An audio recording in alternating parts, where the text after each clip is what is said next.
səhnəmizə Nurlan bəyi dəvət edirik. Nurlan Bağırov COP29-da səthən meneceridir kimi fəaliyyət göstərib.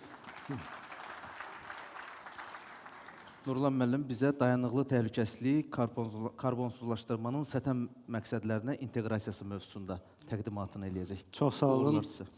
Təşəkkür edirəm.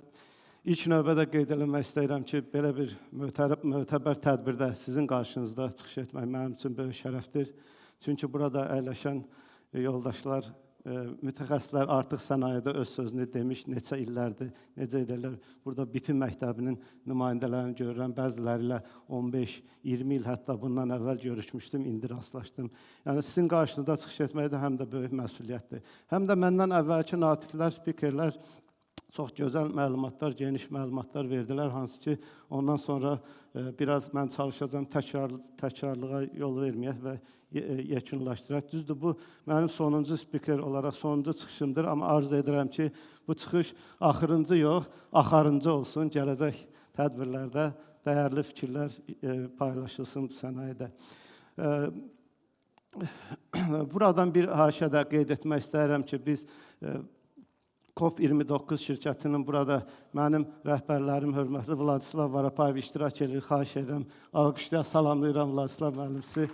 Biz komandamızdan bir yerdə bu böyük məsuliyyətli tədbiri biraz təvazökarlıqdan kənar çıxa bilər, uğurla təhlükəsiz, hadisəsiz başa çatdıra bildik və COP29 əməliyyat şirkəti özü yeganə şirkət oldu ki, tarixən həmin dövrdə ISO 45001 təhlükəsizlik standartına layiq görüldü. Mövzumuza keçə bilərik.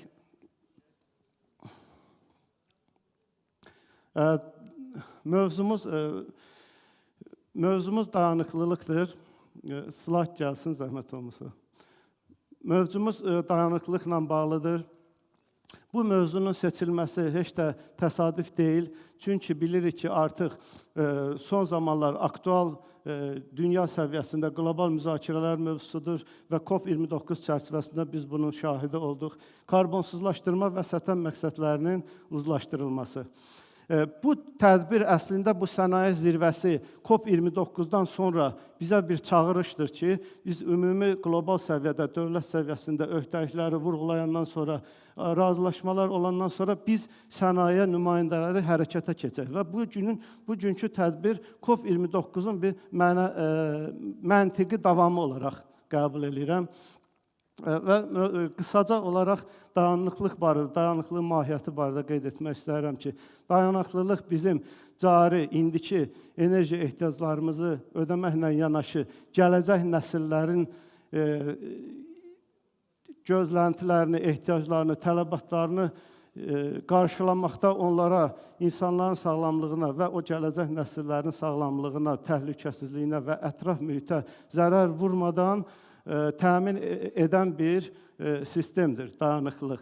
Dayanıqlılıq təhlükəsizliyi isə dayanıqlılığın bir qoludur və səthən məqsədlərinin uzun müddətli perspektivdə yerinə yetirilməsini təmin edən bir yanaşmadır. Həm insanların sağlamlığı, təhlükəsizliyi və ətraf mühitin zərərlərin qorunması üçün davamlı əməliyyatları təmin etməyi hədəfləyir. Biz burada gördüyünüz kimi HEC dövrəsinin daxilində sustainability yazılıb. Artıq biz səthən və karbonsuzlaşmanı birləşdirərək onların kəsişmə nöqtəsində dayanıqlı təhlükəsizlik anlayışı ortaya çıxır. Əslində dayanıqlı təhlükəsizlik elə mahiyyət etibarilə səthən və karbonsuzlaşdırma, dekarbonizasiyanın inteqrasiyasına yaranmış bir anlayışdır. Və bunlar bir yerdə dayanıqlı, məsuliyyətli və davamlı sənaye fəaliyyətlərin mümkün edir. Bunun üçün də karbonsuzlaşdırmanı səthən təcrübələrinə inteqrasiya etmək lazımdır. Gəlin, baxaq ki, biz qlobal səviyyədə təmiz enerjiyə və dayanıklılığa sürətli keçid prosesindəyik. Bəzi faktları qlobal sənaye irəliləyişlərindən bunlar söz yer gəlmişkən 2023-cü ilin statistik məlumatlardır. Paylaşmaq istərdim qısaca. Yenilənə bilən və tükənməyən təmiz enerji mənbələri bir ildə, 2023-cü ildə 27% artaraq qlobal elektrik enerjisi istehsalının 29%-ni təşkil edir. Demək olar ki, 3-dən 1 hissəsi bütün dünya üzrə elektrik enerji istehsalı artıq bərpa olunan təmiz mənbələrin hesabına formalaşır. Çox böyük rəqəmdir, çox təqdirə layiq haldır. Digər misal, məsələn, dünya üzrə elektrik nəqliyyat vasitələrinin satışları bir ildə 35% artaraq artıq 10 milyon vahidə çatıb. Başqa bir misal çəkmək olar, 1500-dən çox şirkət artıq 2050-ci ilə qədər sıfır karbon emissiyası öhdəliyini rəsmi olaraq üzərinə götürür. Özdə o şirkətlər elə belə kiçik şirkətlər deyil, transmilli korporasiyalar, yəni sənayedə müəyyən payı olan, o çirklənmələrdə müəyyən payı olan böyük şirkətlərdir ki, bu öhdəlikləri götürüblər. Elə bu yerdə biz COP29 çərçivəsində ölkəmiz, dövlətimiz tərəfindən dayanıqlı inkişafı dəstəkləyən təşəbbüslərdən qeyd edə bilərik ki, Paris sazişi çərçivəsində bu əvvəlki çıxışlarda da buna toxunuldu. Biz də ölkə olaraq 2050-ci ilə qədər karbon emissiyasını 40% endirmək öhdəliyi burada vurğulandı. Digər bir məsələ, mən Sokarın törənmə şirkəti olaraq COP29-dakı aktiv fəaliyyətini ümumiyyətlə son zamanlar dayanıqlı inkişafa verdiyi töhfələrə toxunmaq istəyirəm. Qısaca deyim ki, 1,4 gigavat gücündə günəş və külək enerji layihələrini bir dayanıqlı inkişaf portfeli olaraq COP29 zamanı təqdim etdi və bunlar hamısı çox vacibdir. Biz qabaqcıl sənaye nümunələrinə baxa bilərik. Mən ExxonMobil şirkətindən misal gətirmək istəyirəm. Artıq ExxonMobil şirkəti ildə 25 milyon metrik ton karbon dioksid qazını tutmaq, ambarlaşdırmaq potensialına malikdir, özdə 2020-ci ildən. Və hər il artıq onlar 10 milyon metrik ton karbon dioksid qazını yerin dərin geoloji qatlarına geriyə vurulmasını həyata keçirir. Bu da ekoloji təşəbbüslər, ekoloji təmizliyin, karbon emissiyasının dəstəklənməsinə ciddi sürətdə töhfə vermiş olur. Yerli səviyyədə baxsaq, biz Sokar Green ilə BP əməkdaşlığını qeyd etmək lazımdır. Sanqaçal terminalı, neft qaz terminalının karbonsuzlaşdırılması, həyata keçirilməsi çox uğurlu addımdır. Və bir də qeyd etmək yerinə düşər ki, Sokar şirkəti artıq Cənubi Qafqazda enerji sektorunun lideri kimi dayanıqlı təcrübələri, təhlükəsizliyi dəstəkləyən, təşviq edən bir standartlar artıq yarada bilər. Bilirsiniz, dünya üzrə biz sustainability deyə dayanıqlıq üzrə ayrıca standart yoxdur. Biz ISO 14001 standartına, ISO 26000, SA 8000 və ISO 45001 və s. standartların müvafiq bədlərinə istinad edəcəyik. Lakin belə bir sistemli, təkmil bir yüksək səviyyəli fəaliyyət üçün bizə bir standart lazım olacaq. Gələcəkdə mənim şəxsi fikrimdə ümid edirəm ki, dayanıqlıq üzrə də ayrıca bir standart formalaşacaq.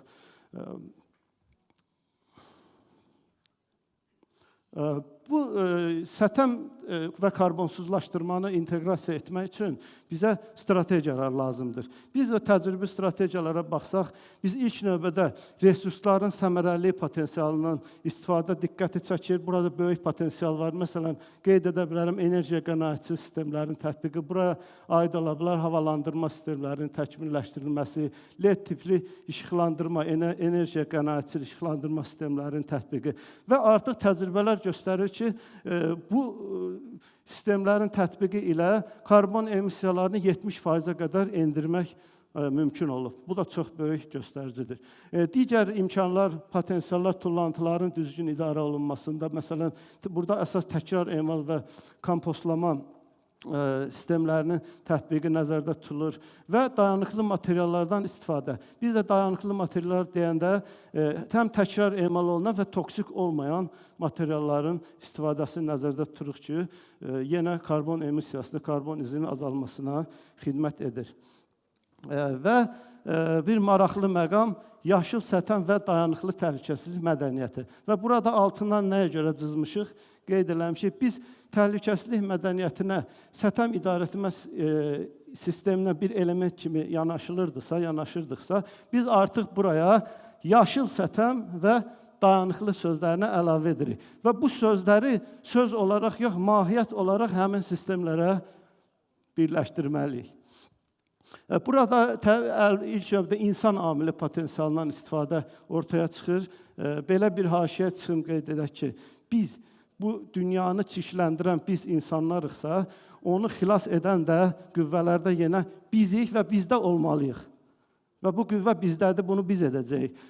Və bunun yolları, metodik yollarına baxınca burada biz təlim proqramlarını qeyd edirik, xüsusilə də ekoloji təhlükəsizliyə, tullantı idarəçiliyinə, enerji qənaətinə yönəlmiş təlimlərin ekoloji təhlükəsizlik qaydalarına riayət etmə səviyyəsindəki potensialı 20%-ə qədər olduğu müəyyən olunub.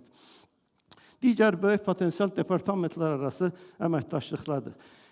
Hər bir mərhələdə, proseslərdə dayanıqlı təhlükəsizlik tələblərinin nəzərə alınması ilə nəzərə alınması ilə əməkdaşlıq çox vacibdir və bu əməkdaşlıq göstərir ki, çarpaz funksional olduqda daha səmərəli olur. Demək, səthəm mütəxəssislərindən tutmuş, təchizat qruplarına qədər bütün mərhələlərdə dayanıqlıq tələbləri nəzərə aldıqca dayanıqlı qərarların verilməsinə bir istiqamət formalaşır və nəticədə bir vahid yanaşma əmələ gəlir və bir sistem yaranır. Və burada potensial 50% ki, hansı ki, departamentlər arası əməkdaşlıq, şöbələr, həm burada şirkətlər, şöbələr, komandalar və arası əməkdaşlıqdan söhbət gedir ki, bunun nəticəsində real sənaye nümunələri var ki, emissiyaların 50%-ə qədər yarı-bayarı endirməsi mümkün olubdur. Bu strategiyalardan vacib istiqamətlərdən biri yenilikçi, yəni innovativ texnologiyaların tətbiqidir. Bu barədə birinci paneldə və ikinci paneldə həmkarlarımız dəyərli fikirlər söylədilər. Mən də öz növbəmdə bəzi məsələləri qeyd etmək istəyirəm.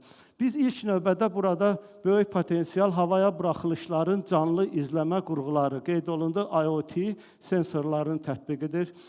Bu sensorların tətbiqi yolu ilə ekoloji emissiyaların monitorinqi, ekoloji monitorinqi canlı aparmaq mümkün olur. Mənbələri, emissiya mənbələrini vaxtında, yerində daha dəqiq müəyyən etmək mümkün olur.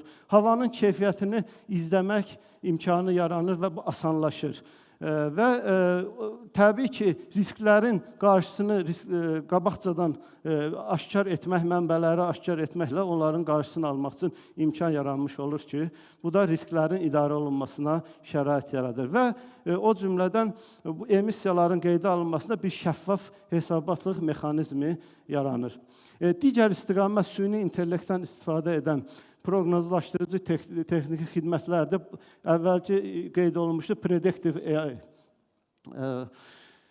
Bu sistemin proqram təminatı vasitəsilə şirkətlər, müəssisələr deməli, avadanlıqların sıradan çıxma ehtimalını qabaqcadan müəyyən edirlər və planlı dayanmaları da buna uyğun müəyyən edirlər. Bu, eyni zamanda plansız dayanmaların, boş dayanmaların azalmasına imkan verir. Eyni zamanda texniki xərclərin, xidmət xərclərinin azalmasına gətirib çıxarır və nəticədə ümumi fəaliyyət nəticəsində ekoloji təsirləri minimuma endirilməklə nəticələnir. Və üçüncü istiqamət qeyd edə bilər, geyilə bilən təhlükəsizlik texnologiyaları və yaxud vasitələri. Bunlar ekstremal iş şəraitində işləyən işçilərin fərdi təhlükəsizliyini qorumaq üçün buraya aiddir zərərli, zəhərli, yanğın, partlayış təhlükəli, radiasiya təhlükəli və s. riskli emissiyaların təsirindən qorumaq üçün işçiləri üçün yaradılmış həssas cihazlardan istifadədir. Və qeyd etmək, məsələn, BİF və digər xarici müasir şirkətlərdə bu cihazlar geniş istifadə olunur. Vacibdir ki, biz SOCAR və digər yerli şirkətlərimizin də fəaliyyətində bu həssas cihazların tətbiqi vacib olduğunu vurğulamaq istəyirəm. Bəs belə bir sual qarşımıza çıxır ki, dayanıqlı təhlükəsizliyin mükəmməlliyi üçün biz nəyi bilməliyik, nə etməliyik? Təbii ki, burada ilk növbədə biz potensialları Biraz çalışacağım, qısaldım. Potensialları aşkarlaya bilər. Bu potensiallar əsasən 5 istiqamətə bölmədir. Sistem potensialıdır. Yəni, bu qeyd olunan yenilikçi texnologiyanın tətbiqini bura aid etmək olar. Liderlik potensialıdır. Yəni, liderlərin dayanıqlı təhlükəsizliyi dəstəkləmə istiqamətində öyrədilməsi, o təhlükəsizlik dəyişiklik, mədəniyyət dəyişikliyi yuxarıdan aşağı təşviq edilməsi, iştirak potensialı bütün səviyyələrdə işçilərin yenilikçi ideyalarını, dayanıqlı təşəbbüslərinə yönəltmək, onları cəlb etmək, mədəniyyət potensialı deyəndə onu nəzərdə tuturuq ki, biz ekoloji məsuliyyətimizi gündəlik vərdişlərə çevirən təhlükəsizlik mədəniyyətini formalaşdırır və öyrənmə potensialı dünya üzrə qabaqcıl, özünü doğrulmuş uğurlu nəticələri tətbiq etmək. Bu şəkildə gördüyünüz deməli, Kalang çayı deməli, Sinqapurda yerləşir. Görürsünüz ki, çayın hövzəsi betonla əhatələnib, amma ağıllı insanlar 4 il ərzində həmin çay hövzəsini yaşıllaşdıraraq bir park güşəsinə çevirməyi bacarıblar. Belə təcrübələr bizim üçün də faydalı ola bilər. Biz sıfır zərər və karbonsuzlaşma baxışı ilə davamlı inteqrasiyanın tələb olunduğunu qeyd edirik. Və buradan sənayelərə dəyişikliklər üçün çağırış edirik ki, sənayilər bu dayanıqlı inkişaflarda artıq lider olmalıdırlar və daha önəmli rol oynamalıdırlar. Və burada gördüyünüz şəkildə heç təsadüf deyil. Bu, Amerika Birləşmiş Ştatları Nevada ştatında yerləşən konsentrasiyalı günəş stansiyasıdır. Hansı ki, ildə 134 gigawatt saat illik elektrik enerjisi istehsal tək Nevada ştatının deyil, həm də qonşu Kaliforniya ştatının 50% elektrik enerji istehlakını təmin edir. Və maraqlı fakt burasındadır ki, bu stansiya 2007-ci ildən fəaliyyət göstərir. Və biz görmüşük ki, təbii şəraiti çətin olan ölkələr, Yaponiya, İngiltərənin timsalında yenə elm, texnologiya, innovasiya necə inkişaf edib və burada da necə deyərlər, biz el arasında deyirik, daşdan pul çıxartmağı bacarırlar. Biz də bunlar deyə bilərik ki, bu ağıllı insanlar güzgüdən pul çıxartmağı yaxşı bacarırlar. Yəni, güzgülər quraşdırılıb, 10.000 ədəd güzgü bir bucaq altında günəş şüalarını yönəldərək mərkəzdə gördüyünüz güzgüyə və oradan isə bir neçə kilometr aralıda hündür ərazidə tikilmiş böyük su çənlərinin divarlarının isidilməsi üçün yönəldilir. Bu toplanma enerji effektinə görə kifayət edir ki, o su qaynasın. Qaynanmış təzyiq altında buxar turbinlər vasitəsilə elektrik enerjisinə çevrilir. Və artıq 17 ildir ki, bir ştat və yarım ştatın elektrik enerjisi bununla təmin olunur. Və buradan biz nəticəyə gələ bilərik ki, dayanıqlı təhlükəsizlik, daha təhlükəsiz və daha yaşıl gələcəyin açarıdır. Bu şəkildə də qısaca vaxt keçib, üzr istəyirəm, belə bitirirəm. Bu şəkildə də toxunması, bu sadəcə bir park deyil, sənaye parkıdır və bu sənaye parkı sizcə harada yerləşir? İnkişaf etməkdə olan Vyetnamda. Yəni, hətta belə nümunələr özdə 25 ildir fəaliyyət göstərir. Bu 25 ildə artıq hansısa bir inkişaf etməkdə olan ölkədə belə bir dayanıqlı sistemlər tətbiq olunur. Və son olaraq da mesajımız da hamıya budur ki, gəlin dayanıqlı təhlükəsizliyi daha yaxşı sabahımızın təməli kimi inkişaf etdirək. Təşəkkür edirəm.